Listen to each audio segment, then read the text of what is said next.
Hey everyone, welcome back to our channel. Today I'm going to show you how to use tabs on your iPhone. It is a handy feature for multitasking and organizing your browsing. Let's get started. First, open your Safari app on your iPhone.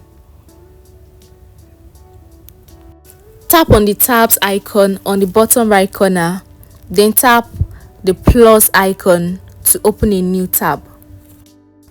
To switch between tabs, tap on the tabs icon again and select the tab you want to view. To close a tab, tap on the tabs icon, then tap the X on the tab you want to close. And there you have it. You now know how to use tabs on your iPhone. Thank you for watching, and if you found this helpful, like, subscribe for more quick tips. Thank you and see you next time. Bye.